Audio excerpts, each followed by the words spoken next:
റൊമാനിയനെ പറ്റി ഏറ്റവും ദരിദ്ര രാജ്യമാണെന്ന് ഞാൻ കേട്ടിട്ടുണ്ട്. നമ്മൾ ഒരിക്കലും ചിരി എക്സ്പെക്ട് ചെയ്യരുത്. ഫീ ഒന്നും ആയിട്ടില്ല, ഏജന്റ് ഫീ ഒന്നല്ല, കമ്പനി ഡയറക്റ്റ് ത്രൂ കമ്പനിയാണ് വന്നത്. യുകെയിലായാലും കാനഡയിലായാലും ഇപ്പൊ വല്ലാത്ത പ്രശ്നങ്ങളും കാര്യങ്ങളൊക്കെ നടക്കുന്നുണ്ട്. ട്രസ്റ്റബിൾ ആയിട്ടുള്ള ആൾക്കാരുടെ അടുത്ത് അല്ലെ ഏജൻസീസിന് ഒരുപാട് അന്വേഷിച്ചിട്ട് മാത്രം വരും. ഇവിടെ വന്നപ്പോ എനിക്ക് വലിയൊരു അഹങ്കാരം ഉണ്ടായിരുന്നു. ഓക്കെ, ഞാൻ പിടിച്ചു നിൽക്കും ഇവിടെ, ചെലവ് നടത്താം. സാലറിയിൽ നമുക്ക് കൈയിടേണ്ട ആവശ്യമില്ല, ചെലവിന്റെ പൈസ അതിനകത്ത് കിട്ടും. ഹായ്, ഹലോ, റൊമാനിയൻ മല്ലൂസ് ആണ്. ലോങ് വീഡിയോ ഞങ്ങൾക്ക് എങ്ങനെ എടുക്കണം എന്ന് അറിയൂല. അപ്പൊ ഞങ്ങൾ വിചാരിച്ചു ഔട്ട്ഡോറിൽ ഷൂട്ട് ചെയ്യാം. വീട്ടിന്റെ ഉള്ളിൽ നിന്ന് ഷൂട്ട് ചെയ്ത ഒരു സുഖം ഉണ്ടാവില്ല, നമ്മൾ ഇരുന്ന് ഇങ്ങനെ ഷൂട്ട് ചെയ്യേണ്ടത്. ഞങ്ങൾ കുറെ തവണ ഷൂട്ട് ചെയ്ത് നോക്കി.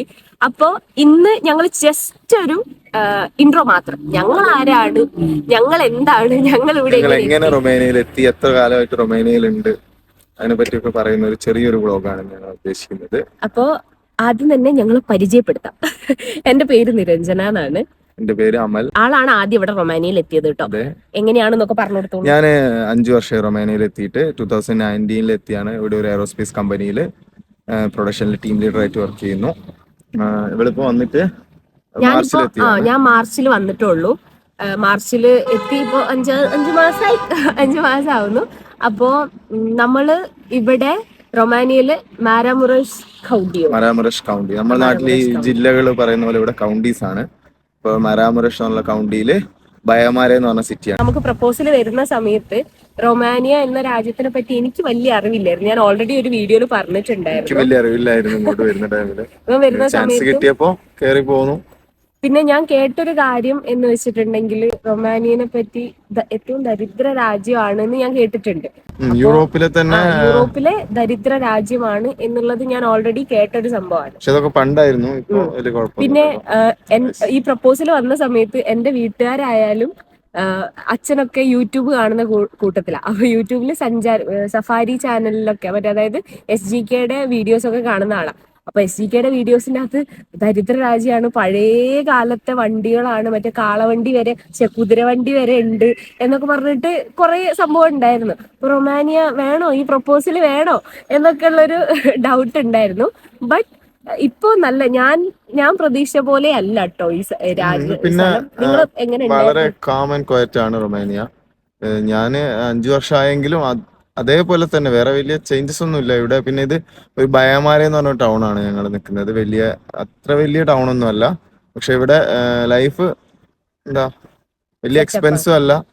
പിന്നെ വലിയ ക്രൗഡഡ് ആയിട്ടുള്ള സിറ്റി ഒന്നും അല്ല.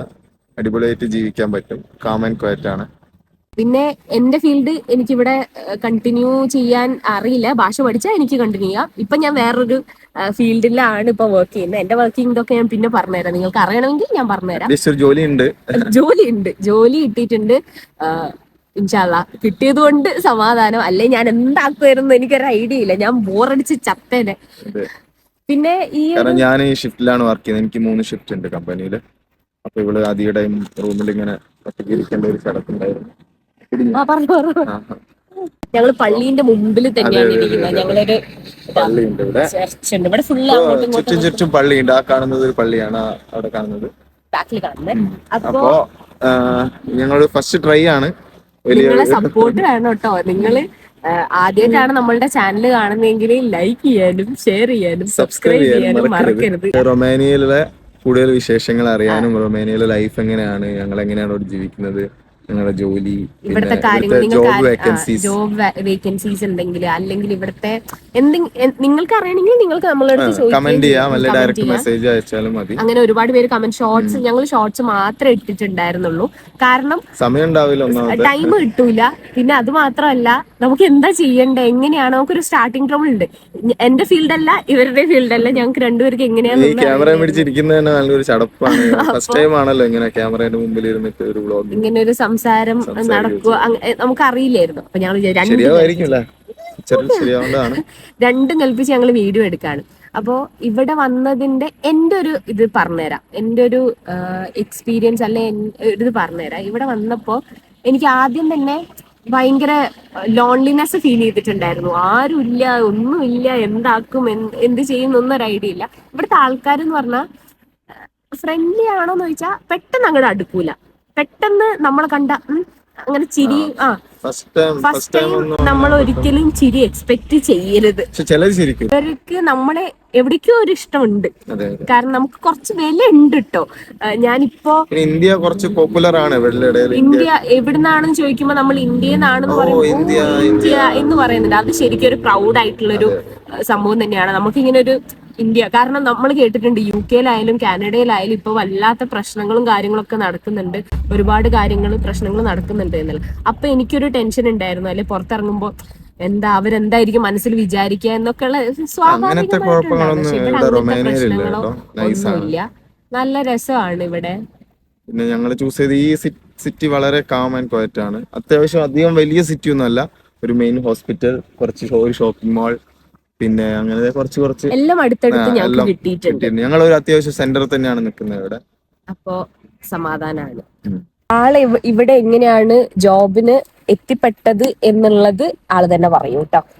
ഞാന് 2019 ഞാൻ ബാംഗ്ലൂർ വർക്ക് ചെയ്യായിരുന്നു. ഞാൻ ഡിപ്ലോമയാണ് കഴിഞ്ഞത് കോയമ്പത്തൂരിൽ GTTI എന്ന് പറഞ്ഞ ഇൻസ്റ്റിറ്റ്യൂട്ടിൽ ഡിപ്ലോമ കഴിഞ്ഞ് ബാംഗ്ലൂർ വർക്ക് ചെയ്തു.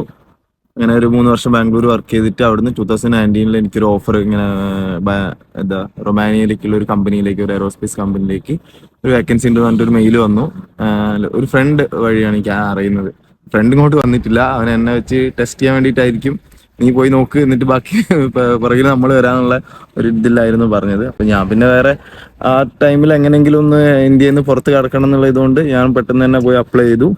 പിന്നെ ഇവിടുന്ന് ഒരു 5-6 ദിവസം ഇന്റർവ്യൂ ഉണ്ടായിരുന്നു. അത്യാവശ്യം കുഴപ്പമില്ലാത്ത ഇന്റർവ്യൂ ആയിരുന്നു. പിന്നെ ഫീ ഒന്നും ആയിട്ടില്ല, ഏജന്റ് ഫീ ഒന്നും അല്ല, കമ്പനി ഡയറക്റ്റ് ത്രൂ കമ്പനിയാണ് വന്നത്. അതുകൊണ്ട് തന്നെ പൈസ ഒന്നും ആയിട്ടില്ല.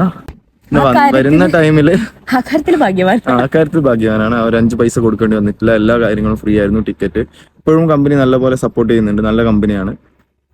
പിന്നെ അങ്ങനെ പെട്ടെന്ന് ഒരു ദിവസം റെഡിയായതാണ്. അങ്ങനെ കയറി വന്നു. പിന്നെ ബാക്കി യൂറോപ്യൻ കൺട്രീസിൽ കിട്ടുന്ന പോലെ അത്രയ്ക്കൊന്നും എക്സ്പെക്ട് ചെയ്യരുത് ഇവിടെ സാലറി. അങ്ങനെ സ്റ്റാർട്ടിംഗ് ഒക്കെ നമ്മൾ ഒരു മിനിമം സാലറി ഒക്കെ പ്രതീക്ഷ മതി. നാട്ടിലേക്കാട്ടും നല്ല ബെറ്റർ സാലറിയാണ് എന്തായാലും.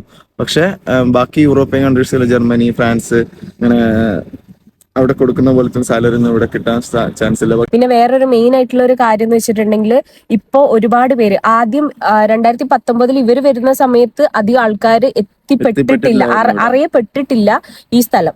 പക്ഷെ ഇപ്പൊ റൊമാനിയയിലേക്ക് ഒരുപാട് ആൾക്കാർ കയറി വരുന്നുണ്ട്.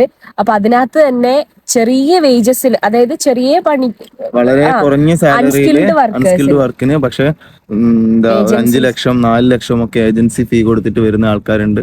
പിന്നെ അതിന്റെ ഒരു മെയിൻ ഉദ്ദേശം വെച്ചാൽ ജസ്റ്റ് ഒരു എൻട്രി ആണ്, യൂറോപ്പിലേക്കുള്ള ഒരു ഈസി എൻട്രി ആണ് റൊമാനിയ. ഷെങ്കൻ കൂടി ആയതുകൊണ്ട് ഈസി എൻട്രി ആണ്. പക്ഷെ അത്ര പൈസക്ക് കൊടുത്താൽ വരാനുള്ള വേർത്തൊന്നും ഇല്ല. 5 ലക്ഷം കൊടുത്തിട്ട് ഇവിടെ അൺസ്കിൽഡ് വർക്കിന് വന്നിട്ട് വലിയ കാര്യമൊന്നുമില്ല. സ്കിൽഡ് വർക്കാണ്, നല്ല സാലറി ഉണ്ട് കേട്ടോ. സ്കിൽഡ് വർക്കാണെങ്കിൽ നമുക്ക് നമുക്ക് ഇമ്പ്രൂവ്മെന്റ്, നമ്മളുടെ വെച്ചടി ഓരോരോ ഇതിൽ ഇൻക്രിമെന്റ് കയറിക്കൊണ്ടിരിക്കും. പക്ഷെ അൺസ്കിൽഡ് വർക്കേഴ്സിന് അങ്ങനെയല്ല. പിന്നെ ഒരുപാട് പൈസ പറഞ്ഞിട്ട് കുറെ ഏജൻസികൾ ചാൻസ് വളരെ കൂടുതലാണ്. അപ്പോ ട്രസ്റ്റബിൾ ആയിട്ടുള്ള ആൾക്കാരുടെ അടുത്ത് അല്ലെ ഏജൻസീസിന് ഒരുപാട് അന്വേഷിച്ചിട്ട് മാത്രം വരിക. കമ്പനി ത്രൂ വരാൻ ശ്രമിക്കുക. ലിങ്ക്ഡിനിലോ അങ്ങനെയൊക്കെ ഓൺലൈനൊക്കെ ആയിട്ട് നോക്കിയിട്ട് സ്വന്തമായിട്ട് ഏതെങ്കിലും പ്രൊഫൈൽ ഉണ്ടാക്കിയിട്ട് കമ്പനി വഴി ഡയറക്റ്റ് കോൺടാക്ട് ചെയ്തിട്ട് വരികയാണെങ്കിൽ നമുക്ക് ചിലവൊന്നുമില്ല. അല്ലെങ്കിൽ നിങ്ങൾ നല്ല ഏജൻസി നോക്കിയിട്ട് എടുത്തിട്ട് വരണം. അങ്ങനത്തെ ഒരുപാട് കാര്യങ്ങളുണ്ട് കേട്ടോ. അപ്പൊ ഞങ്ങള് വീഡിയോ എടുത്ത് രാത്രിയായി. ഞങ്ങൾ ഓരോ സ്ഥലത്ത് ഇങ്ങനെ മാറി മാറി ഇരിക്കുവായിരുന്നു. പിന്നെ രാത്രി ലൈഫ് ഇവിടെ അടിപൊളിയാണ് കേട്ടോ. അതായത് നമുക്ക് ഏത് നട്ടപ്പാതിരാത്രിക്ക് വേണമെങ്കിലും ഇറങ്ങി നടക്കാം, ഒറ്റയ്ക്ക് നടക്കാം. ഞാൻ ഒറ്റയ്ക്ക് നടന്നിട്ടുണ്ട്. അപ്പോ എനിക്ക് ആദ്യം നല്ല പേടിയായിരുന്നു.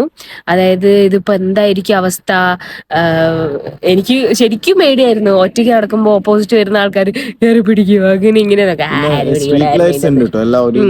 എല്ലാ സ്ഥലത്തും പോലീസും കുറച്ചുകൂടെ ആക്റ്റീവാണ്. പോലെ ഒരു പോലീസ് ജീപ്പ് മാത്രമൊന്നുമല്ല, ഈ ഒരു ബയമാല സ്റ്റേഷനിൽ 19 കാറുണ്ടാവും. അവരിങ്ങനെ പ്രശ്നം എന്താ അറിയോ, ഇവിടെ എല്ലാവർക്കും ഇംഗ്ലീഷ് അറിയത്തില്ല. ഇവിടെ നമ്മളിപ്പോ യങ്സ്റ്റേഴ്സിനായാലും ഇംഗ്ലീഷ് അറിയുന്നവര് വളരെ കുറവാണ്. പിന്നെയും കുറവാണ്.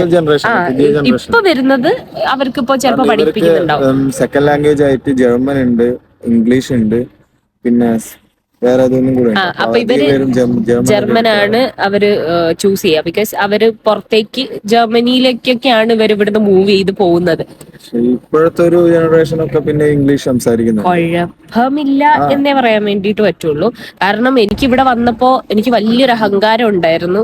ഓക്കെ, ഞാൻ പിടിച്ചു നിൽക്കും ഇവിടെ, ലാംഗ്വേജ് ഉണ്ടല്ലോ, ലാംഗ്വേജ് ഉള്ളത് കൊണ്ട് തന്നെ പിടിച്ചു നിൽക്കും എന്ന് വിചാരിച്ച ആളായിരുന്നു ഞാൻ. പക്ഷെ ഇവിടെ വന്നപ്പോ ഒരു ഓഫീസ്, ഈവൻ മറ്റേ ഗവൺമെന്റ് ഓഫീസിലായാലും എവിടെയും ഇംഗ്ലീഷ് അറിയുന്ന ആൾക്കാർ വളരെ കുറവാണ്. വളരെ കുറവ് എന്ന് പറഞ്ഞാൽ വളരെ കുറവ്.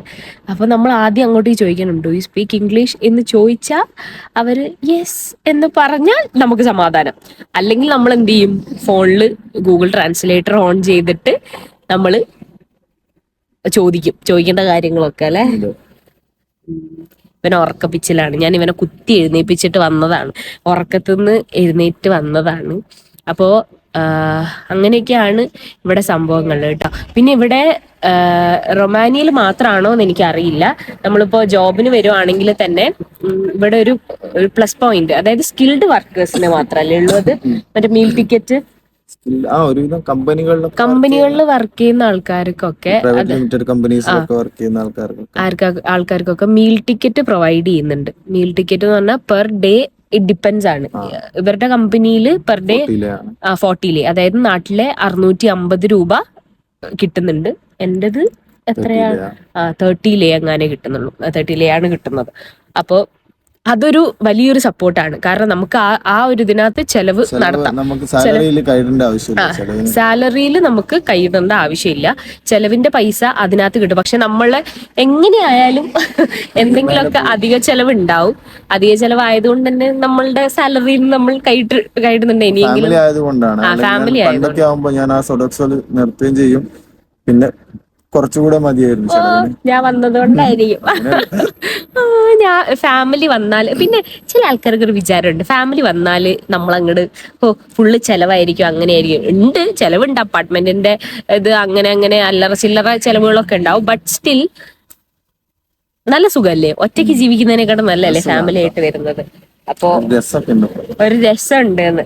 ഫുഡ് ഉണ്ടാക്കുന്ന കാര്യമൊക്കെ മറന്നുപോയി. മൂപ്പര് ആദ്യം അത്യാവശ്യം നല്ല ഫുഡ് ഉണ്ടാക്കുന്ന ആളായിരുന്നു. ഇപ്പൊ ഞാനൊരു ഫുഡ് ഉണ്ടാക്കിത്താന്ന് പറഞ്ഞിട്ടുണ്ടെങ്കിൽ ഫുഡ് പോലും ഉണ്ടാക്കി തരുന്നില്ല, എന്നോട് മറന്നുപോയി എന്ന് പറയും. അപ്പൊ അങ്ങനെയൊക്കെയാണ് സംഭവം. ഇവിടെ ലൈഫ് അടിപൊളിയാണ്. ഇങ്ങനെയൊക്കെയാണ്. അപ്പൊ ഞങ്ങളുടെ ഇനി അടുത്ത വീഡിയോസ് ഒക്കെ വരുന്നതായിരിക്കും. അപ്പോൾ കൂടുതൽ വീഡിയോസിനായി നിങ്ങൾ ഞങ്ങളുടെ ചാനൽ സബ്സ്ക്രൈബ് ചെയ്യണം, ഷെയർ ചെയ്യണം, ലൈക്ക് ചെയ്യണം. നിങ്ങളുടെ കമന്റ്സ് എന്തായാലും നമുക്ക് വേണം. ഞങ്ങളുടെ ഭാഗത്ത് വരുന്ന മിസ്റ്റേക്സ് അല്ലെ ബ്ലണ്ടേഴ്സ്, ഞങ്ങൾ പറയുന്ന ബ്ലണ്ടേഴ്സ് പിന്നെ കമന്റിലൂടെ അറിയിക്കുന്നത് ഞങ്ങൾക്ക് സന്തോഷമേ ഉള്ളൂ. ഇവിടുത്തെ ഒരുപാട് വിശേഷങ്ങളൊക്കെ ആയിട്ട് ഞാൻ അടുത്ത വീഡിയോസിലൊക്കെ വരുന്നതായിരിക്കും. അപ്പോൾ ഇവിടെ ഒരുപാട് പാർക്കുകളും കാര്യങ്ങളൊക്കെ ഉണ്ട് കേട്ടോ. അതുകൊണ്ട് ഞങ്ങൾക്കൊന്ന് റിലാക്സ് ചെയ്യണമെന്ന് വിചാരിച്ചാൽ ഇവിടെ വന്നിരിക്കും. നല്ല തണുത്ത കാറ്റൊക്കെ അടിച്ച്, പുഴയൊക്കെ ഉണ്ട്, അപ്പോൾ പുഴേൻ്റെ തണുത്ത കാറ്റൊക്കെ അടിച്ച് അങ്ങനെ ഇരിക്കാൻ നല്ല സുഖമാണ്. അതായത് എനിക്ക് ഇഷ്ടപ്പെട്ടൊരു ചേർച്ചാണ്. എൻ്റെ ഉള്ളിൽ എനിക്ക് പോകണമെന്നുണ്ട്. അതൊക്കെ ഞാൻ നിങ്ങൾക്ക് കാണിച്ചു തരാൻ പറ്റുവാണെങ്കിൽ ഞാൻ എന്തായാലും കാണിച്ചു തരുന്നതായിരിക്കും. സോ അടുത്ത വീഡിയോയിൽ കാണുന്നത് വരയ്ക്കും ബൈ.